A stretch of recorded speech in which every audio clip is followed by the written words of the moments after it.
All right, because of Winn-Dixie, we are on chapter 15, page 98. The Herman W. Block Memorial Library's air conditioning unit didn't work very good, and there was only one fan. And from the minute me and Winn-Dixie got in the library, he hogged it all. He lay right in front of it and wagged his tail and let it blow his fur all around. Some of his fur was pretty loose and blew right off of him like a dandelion puff. Those are those little white flowers you blow and they fly away. I wondered about him hogging the fan, and I worried about the fan blowing him bald. But Miss Franny said not to worry about either thing, that Winn-Dixie could hog the fan if he wanted, and she'd never in her life seen a dog made bald by a fan. Sometimes when Miss Franny was telling a story, she would have a fit. They were small fits and they didn't last long, but what happened was she would forget what she was saying. She would just stop and start to shake like a little leaf. And when that happened, Winn-Dixie would get up from the fan and sit right at Miss Franny Block's side. He would sit up tall, protecting her, with his ears standing up straight on his head like soldiers. And when Miss Franny stopped shaking and started talking again, Winn-Dixie would lick her hand and lie back down in front of the fan. Whenever Miss Franny had one of her fits, it reminded me of Winn-Dixie in a thunderstorm. There were a lot of thunderstorms that summer. And I got really good at holding on to Winn-Dixie whenever that came. I held on to him and comforted him and whispered to him and rocked him, just the same way he tried to comfort Miss Franny when she had her fits. Only I held on to Winn-Dixie for another reason too. I held on to him tight so he wouldn't run away. It all made me think about Gloria Dump. I wonder who comforted her when she heard those bottles knocking together, those ghosts chattering about things she had done wrong. I wanted to comfort Gloria Dump, and I decided the best way to do that was to read her a book. Read it to her loud enough to keep the ghost away. And so I asked Miss Franny. I said, Miss Franny, I've got a grown-up friend whose eyes are going on her, and I would like to read her a book out loud.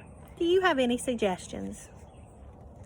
Suggestions, Miss Franny said. Yes, ma'am, I have suggestions. Of course I have suggestions. How about Gone with the Wind? What's that about? I asked her. Why, said Miss Franny, it's a wonderful story about the Civil War. The Civil War, I said. Don't tell me you never heard of the Civil War.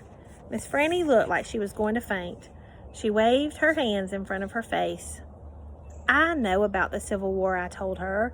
That was the war between the South and the North over slavery. Slavery, yes, said Miss Franny. It was also about states' rights and money. It was a terrible war.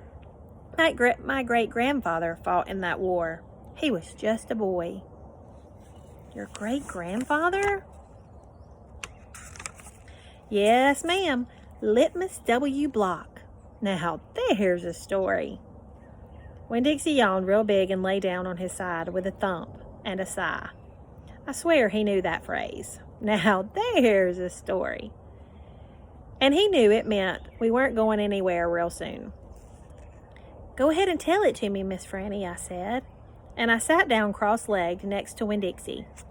I pushed him and tried to get him to share the fan, but he pretended he was asleep and he wouldn't move. I was all settled in and ready for a good story when the door banged and pinch-faced Amanda Wilkinson came in. Winn-Dixie sat up and stared at her. He tried to smile out on her, but she didn't smile back, so he lay down again. I'm ready for another book, Amanda said, slamming her book down on Miss Franny's desk. Well, said Miss Franny, maybe you wouldn't mind waiting. I'm telling Indian Opal a story about my great-grandfather. You are, of course, more than welcome to listen. It will just be 1 minute. Amanda sighed a real big dramatic sigh and stared past me. She pretended like she wasn't interested, but she was, I could tell. Come sit over here, said Miss Franny. I'll stand, thank you, said Amanda. Suit yourself, Miss Franny shrugged. Now, where was I? Oh, yes, Litmus. Litmus W. Block.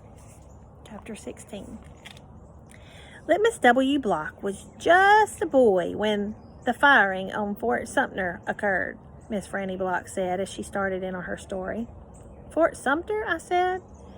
It was the firing on Fort Sumter that started the war, said Amanda. Okay, I said. I shrugged. Well, Litmus was 14 years old, and he was strong and big, but he was still just a boy. His daddy, Artley W. Block, had already enlisted, and Litmus told his mama that he could not stand by and let the South get beat, and so he went to fight too. Miss Franny looked around the library, and then she whispered, Men and boys always want to fight. They are always looking for a reason to go to war. It's the saddest thing. They have this abiding notion that war is fun, and no history lesson will convince them differently. Anyway, Litmus went and enlisted. He lied about his age. Yes, ma'am, like I said, he was a big boy. And the army took him, and Litmus went off to war just like that. Left behind his mother and his 3 sisters. He went off to be a hero. But he soon found out the truth. Miss Franny closed her head and shook her eyes. What truth? I asked her. Why, that war is hell, Miss Franny said with her eyes still closed. Pure hell. Hell is a cuss word, said Amanda. I stole a look at her. Her face was pinched up even more than usual. War, said Miss Franny with her eyes still closed, should be a cuss word. She shook her head and opened her eyes. She pointed at me, and then she pointed at Amanda. You, neither of you can imagine. Now, she didn't say that word as the place. She's comparing it to what war is. So don't think, oh, Miss McManus is cussing. No, ma'am.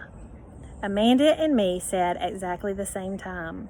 We looked real quick at each other and then back at Miss Franny. You can't imagine. Litmus was hungry all the time, and he was covered with all manner of vermin, fleas and lice. And in the winter, he was so cold he thought for sure he would freeze to death. And in the summer, why, there's nothing worse than war in the summertime. It stinks so. And the only thing that made Litmus forget that he was hungry and itchy or hot or cold was that he was getting shot at. And he got shot at quite a bit. And he was nothing more than a child. Did he get killed? I asked Miss Franny. Good grief, said Amanda. She rolled her eyes. Now, Opal, Miss Franny said, I wouldn't be standing in this room telling this story if he was killed. I wouldn't exist. No, ma'am. He had to live. But he was a changed man. Yes, ma'am, a changed man. He walked back home when the war was over. He walked from Virginia all the way back to Georgia. He didn't have a horse. Nobody had a horse except for the Yankees. He walked. When he got home, there was no home there. Where was it? I asked her. Didn't care if Amanda thought I was stupid. I wanted to know.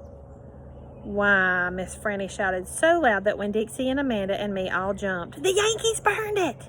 Yes, ma'am, burned it to the ground. What about his sisters? Amanda asked. She moved around the desk and came and sat on the floor. She looked up at Miss Franny. What happened to them? Dead. Dead of typhoid fever. Oh, no, Amanda said in a real soft voice. And his mama? I whispered. Dead, too. And his father? Asked Amanda. What happened to him? He died on the battlefield. Litmus was an orphan, I asked. Yes, ma'am, said Miss Franny Block. Litmus was an orphan. This is a sad story, I told Miss Franny. Sure is, said Amanda. I was amazed that she was agreeing with me about something. I'm not done yet, Miss Franny said. When Dixie started to snore, and I nudged him with my foot to try to make him quit. I wanted to hear the rest of the story. It was important to me to hear how Litmus survived after losing everything he loved. Chapter 17. Well, Litmus came home from the war, said Miss Franny, as she went on with her story, and found himself alone. And he sat down on what used to be the front step of his house, and he cried and he cried. He cried just like a baby. He missed his mama, and he missed his daddy, and he missed his sisters, and he missed the boy he used to be. When he finally finished crying, he had the strangest sensation.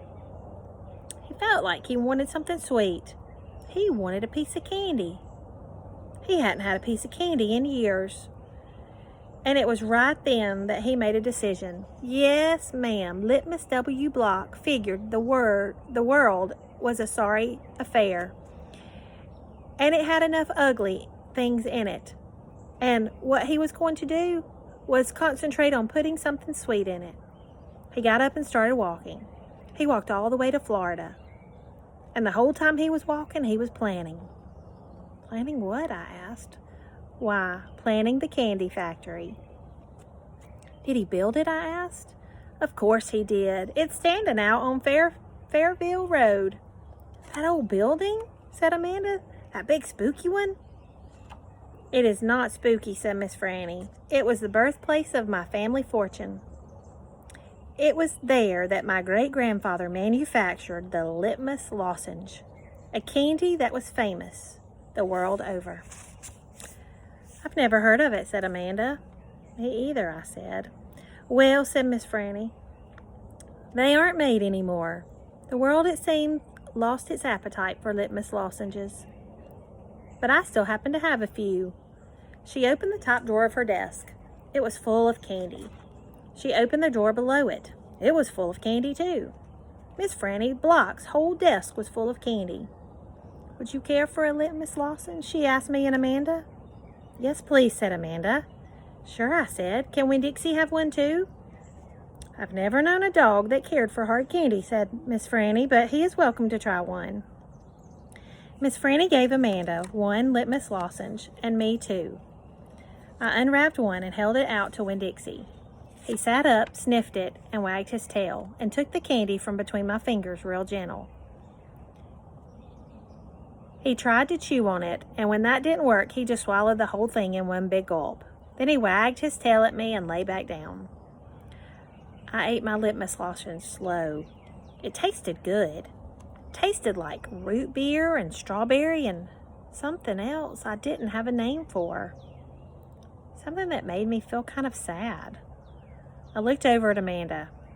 She was sucking on her candy and thinking hard. Do you like it? Miss Franny asked me. Yes, ma'am, I told her. What about you, Amanda? Do you like Litmus lozenge? Yes, ma'am, she said, but it makes me think of things I feel sad about. I wondered what in the world Amanda Wilkinson had to feel sad about. She wasn't new to town. She had a mama and a daddy. I seen them with her in church. There's a secret ingredient in there, said Miss Franny. I know it, I told her. I can taste it. What is it?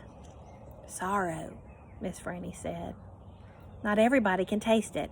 Children especially seem to have a hard time knowing it's there. I taste it, I said. Me too, said Amanda. Well then, Miss Franny said, you've probably both had your share of sadness. I had to move away from Whiteley and leave all my friends, I said. That's one of the sadnesses I have had. And Dunlap and Stevie are always picking on me. That's another sadness. And the biggest one, my biggest sadness, is that my mama left me when I was still small, and I can hardly remember her. And I keep hoping I'll get to meet her and tell her some stories. It makes me miss Carson, said Amanda. She sounded like she was going to cry. I have to go. She got up and almost ran out of the Herman W. Block Memorial Library. Who's Carson? I asked Miss Franny. She shook her head. Sorrow, she said. It's a sorrow-filled world. But how do you put that in a piece of candy, I asked her. How do you get that taste in there? That's the secret, she said. That's why Litmus made a fortune.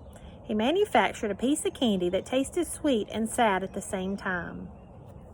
Can I have a piece to take to my friend Gloria Dump and another one to take to Otis? down at Gertrude's Pets, and one for the preacher, and one for Sweetie Pie too?" "You may have as many as you want," said Miss Franny. So I stuffed my pockets full of litmus lozenges, and I thanked Miss Franny for her story.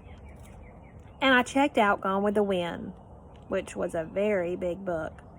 And I told Winn-Dixie to get up, and the two of us left and went over to Gloria Dump's. I rode past the Dewberry's house. Dunlap and Stevie were playing football in the front yard, and I was just getting ready to stick out my tongue at them.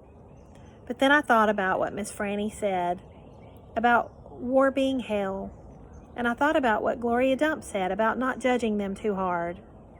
So I just waved instead.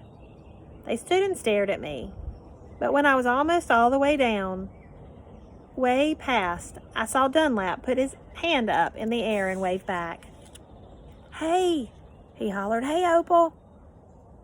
I waved harder, and I thought about Amanda Wilkinson and how it was neat that she liked a good story the same I did. And I wondered again, who was Carson? That is it for today.